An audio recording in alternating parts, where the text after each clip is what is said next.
Welcome, ladies, gents, and the rainbow in between, to Kansei, or whatever the subtitle is for this game. I don't know. We're playing this on PC instead of Switch. And I just now noticed this game is from 2011. The fuck? I graduated that year. Oh boy. My dad had died the previous year, so yeah, and I graduated in 2009. So anyway, so like last time, I'll handle voiceover and the main character, assuming he's not voiced. This thing is impossible. Tangram isn't that hard. Oh, it's actually You're voiced. just not Can't hear thinking it. about it right.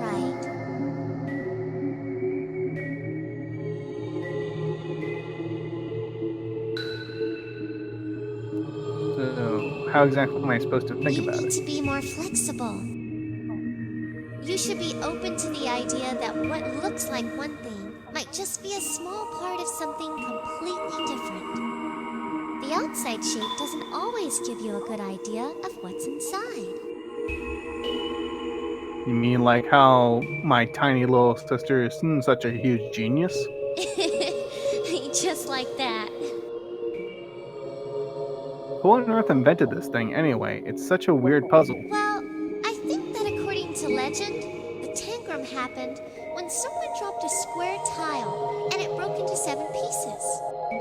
When he tried to put them back together, he discovered that he could shape it into many different things. So basically, we're having fun at the expense of some poor guy who broke his tile. Well, if it weren't for that, wouldn't the tile just be a boring tile like all the other tiles? But because of what happened, it's now a famous puzzle that's been seen across the world. Sometimes, in order to find a greater purpose, you have to be broken first. Broken, huh? I think I'm happier than just being a boring old tile that no one will ever notice. I don't think we get the luxury of choosing what happens to us. You don't think we get to decide our future? I never said that. We don't get to decide what happens to us, but we can always decide how to respond to it. You know, you sure think a lot about a lot of deep stuff for a 14-year-old.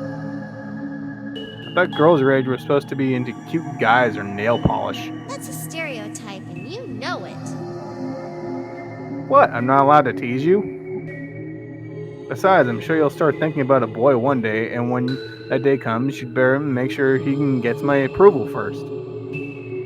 I don't want to lose my sister to some punk kid who's no good. Stop joking. I told you, I'm not interested in that sort of thing. Don't worry, you're not going to lose me anytime soon. Okay, Anonymous. very. Soon as she said that, I'm like, yep. Proceed to lose her very soon. Wow, I guess this game is... I'm kind of baffled of the fact this game's in 4x3. Oh, it's loud. Yeah, I can't do anything about that. No, it's okay. I'm gonna turn the screen down. Gonna grab it. Roast beef flashing with our eyes. What? That's what I heard. I heard something roast beef. I thought it said clashing. This song is... eh.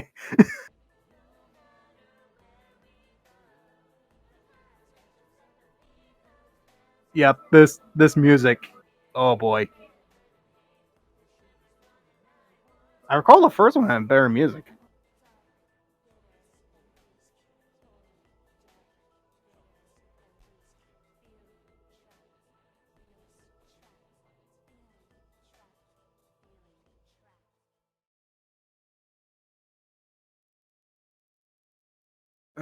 Where am I? I open my eyes slowly and take in my surroundings. Coffee table, books, computer. Looks like a pretty average apartment. Something feels off though. Good morning. Oh right. It's not an apartment, it's a prison. All thanks to me sticking my nose into a murder yesterday. I hope you slept well. Why do you care? Aki sits beside me on the couch. You're our guest, after all. Except for the part where I don't want to be here. Well, there's not much I can do about that. You have to admit it's a lot nicer than police custody, though. I don't see why Detective Gursky thought it was necessary to detain me anyway. I already solved the murder yesterday. The murderer even confessed. Confessions can be recanted. It's best to have the most solid case possible in situations like this. What about Naoki? He was there. Why not use him? I'm sure they'll use my brother too, but the fact remains that you're the one who solved the case. That makes you the strongest witness they have. I roll my eyes. I'm gonna see if I can turn up the volume for the voice act. Oh my god, it's already at loudest. Just gonna turn that down just a touch. And we're done. Whatever, there's plenty of painfully obvious evidence at the scene already. You hardly need me. You'd be surprised what expensive lawyers are capable of doing. We need the most airtight case possible. Miko might seem like a relaxed guy, but he's thorough. Miko? You mean Detective Gursky? Yeah, Miko like Gursky. You seem awfully familiar with him. You think so? Her expression breaks into a wide grin. I can only assume there's a story in here and she's not telling me. Anyway, you should thank me for convincing him to let you stay with us. With us, you get a nice bed, good food, and... Aki, I got the coffee! Naoki opens the door to the apartment, triumphantly holding a cup of coffee. Coffee. Naoki stumbles as he enters, grasping at the air in an attempt to catch himself. A young girl with pale skin and white hair appears from the hallway and reaches out, calmly lifting the coffee cup from his outstretched hand as he falls forward. She steps to the side as Naoki goes crashing to the ground. The girl gazes placidly at Naoki lying on the floor. Be careful. Oh. Ooh, nice save. The young girl nods and hands the cup of coffee to me before disappearing back into the hallway. Who is that? That's Lee May. Uh-huh. I saw her yesterday, but she just kind of nodded at me and walked off. Naoki stands and rubs his head ruefully. That's Lee May for you. What's this? Oh, we can make notes. Okay. She's a quiet child. Quiet child. Quiet? Anyway, there's too much going on in her head, so it's a little hard on her to maintain conversations. What, she's like a genius kid or something? Naoki and Aki exchange glances. What did I say? Exactly. It's a little more complicated than that. Why don't we talk about it on the way there? There? Where are we going? To speak with our client, of course. Doesn't take long for us to leave Edgewater. I gaze sleepily out the car window and struggle to sit up straight in my seat. It's still early morning and the city is only faithfully outlined against the pale sky. I take a few sips of my coffee before dozing off completely. What? The cityscape outside the car is transformed to a country scene. I vaguely remember passing the big city, but I'm pretty sure I fell asleep after that. Typical. I gaze at the rolling countryside as it passes by. All I see are clusters of trees with telephone poles dotting the side of the road. Aki's driving surprisingly sedated, considering her personality. I expected a lot more road rage. She seems content in chugging along lightly below the speed limit, even though the road is perfectly straight and no other cars are in sight. I feel like we're creeping along at an incredibly slow pace. I guess this is why we had to leave early. At least I get to sit in the front. Glancing in the backseat, I see Naoki dozing, his head resting on his chest. Lee May is awake, but she's strangely she's staring blankly out the window. Glad you're awake. Did you enjoy your sleep? No, not particularly. The seat feels lumpy, and now my neck hurts. Aki laughs and shakes her head. At least you're honest. Should we have gotten you something stronger than a triple shot? No, it's not your fault. It'll kick in soon enough. Look out the window again, trying to focus on the scenery. Looks we're far away from the city by now. Any reason we had to leave so early? We have a long way to go to meet with our client, and he's the sort of guy who will get very fussy if we're late. Where are we going anyway? What are we supposed to be doing? Who's this client you're talking about? Wait, you said you were going to tell me about Lee May, didn't you? You're overflowing with questions. I suppose I can't blame you. You're not the only one with questions, though. In fact, you're a pretty big question mark yourself. Let's make a deal, shall we? You ask a question, then I ask a question. We'll trade answers. I guess that works. Who are you people anyway? Where are we going? I'm feeling the Who are you people? Who are you people anyway? You work for high-profile corporations like Autumn Engineering, and the police seem to trust you almost unconditionally, but you just look like a bunch of kids. Aki bursts out laughing. You're a kid too, aren't you? Yeah, well... We're a special investigation agency. Our work isn't always as exciting as corporate espionage and murder. More often than not, we're just snapping photos of cheating lovers. As for why the police trust us, that's sort of a weird story. That's for another question, though. Okay, my turn. What's your name? I was hoping you wouldn't ask that. You do realize how suspicious it makes you look when you hide it, right? It's complicated. Things are only as complicated as you want them to be, but I respect your privacy. The girl who insert thoughts into my head whenever she wants respects my privacy. Ironic. We're going to have to call you something, though. Is Kansei okay? Kansei? Roughly translated, it means strong emotions. It's sort of a play on Kansei. Ha ha ha. Is that supposed to mean something to me? We call the ability to feel other people's emotions Kansei. It's like a super sensitivity. Since you have a type of Kansei, we can call you Kansei. Guy. Get it? Yes, but it's stupid. I never claimed to be good at picking names. Try to think of something else, please. I'll see what I can do. I lean back in my seat and adjust myself, attempting to get comfortable. Is there any reason your car is so tiny? Is that your next question? No, I'm just saying that there's not much space here. Lee May never complained about it. Yeah, well, Lee May is tiny. Oh yeah? What's the deal with her anyway? Now that's definitely a new question.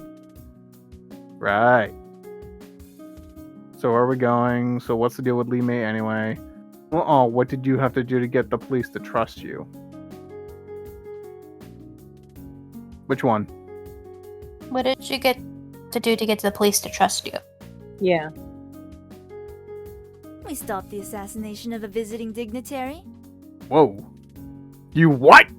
Everyone makes a big deal about it, but it was sort of a fluke. Naoki was trailing a businessman and secretary who were putting in extra hours at an expensive hotel. Oops. And? He saw the assassin, thought it was suspicious, and called me in. We intercepted the assassin, saved the day, and apparently that makes us trustworthy heroes. Seriously? Seriously. You'll forgive me if I find that hard to believe. A story like that is ridiculous. So, you're the boy with a Kansei that allows you to experience the final moments of any dead body you touch. You should be used to the ridiculous by now. Guess she has a point there. It still doesn't sound like a real story, though. Alright, next question. Where are you from, anyway? Los Angeles? I'd rather you don't lie about it. What? Miko told me about it. Yesterday, you told him that you were from LA, but when he asked you about precincts, you didn't correct him. In Los Angeles, police work districts, not precincts. I'm surprised he didn't cuff you on the spot for lying to him. Actually, no, I'm not. I turned my gaze back to the scenery outside, unsure how to answer. Detective Gursky knew I was lying yesterday. Why did he let me get away with it? Did he recognize me? I don't remember him, though. I've been living in Los Angeles for the past 3 years. Isn't that good enough? And before that? Only one question at a time, remember? Aki raises an eyebrow. Of course. Go ahead. Where are we going? So what's the deal with Lee May anyway? I'm curious about Lee May. Yeah, me too. So what's the... Yep. Earlier you said that there was a lot going on in her head. All of us have a sort of Kansei like you do. We can all sense thoughts and feelings to some extent. Lee And? May's Kansei is probably the purest form of them all. She experiences the emotions of everyone around her. Oof. Everyone. Everyone? If you're happy, she's happy. If you're sad, she's sad. Everyone else's emotions are constantly streaming into her mind. Ouch. She has to spend a lot of her energy sorting out which feelings are hers and which aren't. I turn to look at Lee May. Her eyes are open, her body is unmoving, as she stares straight out the car window. Her mind must be a mess. I wonder if she can feel my pity for her. Can she even tell that it's me, or is it all mixed up inside of her? Oh man, should I even be feeling this way? If she can sense it, it's probably really demeaning to her that I'm feeling bad for her. I don't want her to think that I think of her as a poor little kid or something. I desperately try to conjure up another emotion to squelch my current mood, but my mind is completely blank. For a brief moment, May glances at me from the corner of her eye. She nods slowly, almost imperceptibly, but I think she's trying to tell me she's okay. My turn now. Where did you live before Los Angeles? Somehow I knew you were going to ask that. Oh, am I really that predictable? Not going to answer. Edgewater. What? I used to live here, in Edgewater. Here. Aki sounds so surprised. Years. I suppose that makes sense. We've only been here for 2 years. She glances at me out the corner of her eye. I'm sure she wants to ask more, but for once, she doesn't press the issue. Well, I guess that was my question. Your turn. Where are we going? A small estate out in the countryside. It belongs to one Mr. William Otten. Otten, as in Otten Engineering? Got it in one. So he's the guy who hired you to track Sarah Blackmore because she was stealing information from him. Well, until she was murdered, that is. Yeah, there is that. We reported to him yesterday about what happened. You mean about how Miss Bergstrom hired Sarah to steal from him? That and the fact that Miss Bergstrom claimed a third party was also interested in the information. He didn't sound too happy about that, so he ordered us to come see him today and give a full report in person. Wow, that's a little demanding. I can't blame him. His entire company's at stake here. I hope you don't mind coming with us. Since you were there yesterday, it seems only natural to bring you along. Yeah, I get it. I'm sure the real reason she's taking me along is because she promised Detective Gursky that she'd keep an eye on me. But I guess I don't mind talking to this Otten guy. It's not like I had any plans for today anyway, and it might be interesting to see the house of a millionaire. Why does Mr. Otten live so far out of the way anyway? Considering that his company is in the middle of Edgewater, wouldn't it make more sense not to live a gazillion miles from the place? Who knows? Word is that he really hates the city. His assistant said that he rarely leaves his house, conducting most meetings via satellite. Weird. His entire company is built on cutting-edge technology, but he doesn't want to live around a couple stoplights?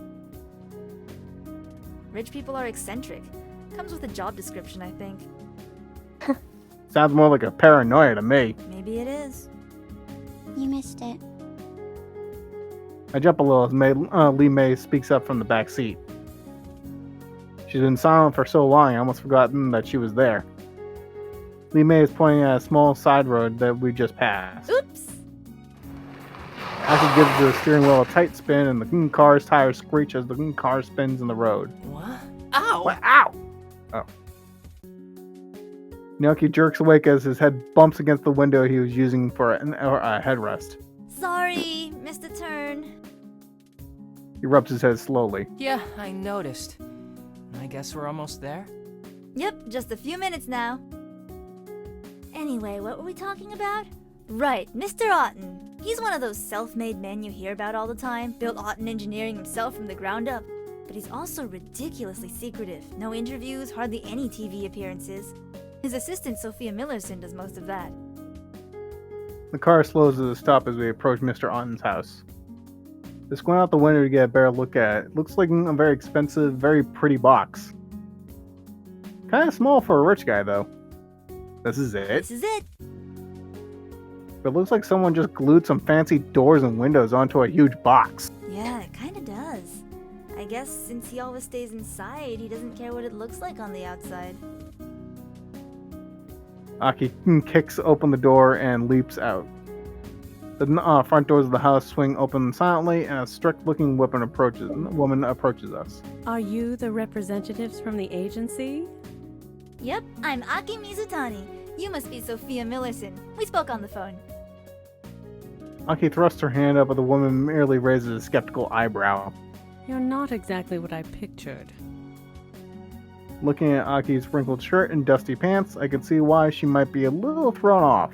Being a private investigator involves having an appearance that doesn't stand out, ma'am. Truly. The woman places her hand on her hips and sighs reluctantly. Well, come in. Mr. Otten seems unusually eager to speak with you. Aki kicks the car door shut and motions for us to follow her. I climb out and stumble for a moment as my knees buckle underneath my weight. My legs are cramped from sitting in that car for too long. I feel that. Sophia watches me impassively. She doesn't look impressed. Naoki comes stumbling out of the car after me, and we both do our best not until like a pair of goldfish who've been dumped unceremoniously out of our bowl. Are these your associates? If she was unimpressed before, she's plain worried now. I can't say I blame her. They are. Aki steps to the side, Naoki and Lee Mei approach Sophia. This is Lee Mei, and this is my brother Naoki. Lee Mei glides up to Sophia like a swan and offers her a polite bow. And he is? Sophia points at me. Aki stares at me and a hint of panic shows in her eyes. I've already made it clear that I don't intend to give my name anyway. Nuh-uh, but I guess that puts her in a somewhat difficult situation. That would be Kansei. What? Kansei? That's Kansei. She's really gonna stick with that weird name? Kansei? Unusual. I turn to Aki and make a face, but Sophia either doesn't notice or care. Aki shrugs apologetically. Sorry, it's the best I could do on short notice. You should have given me something to work with. I'm suddenly regretting not telling her my name was in the fright or something. I guess it's better than nothing.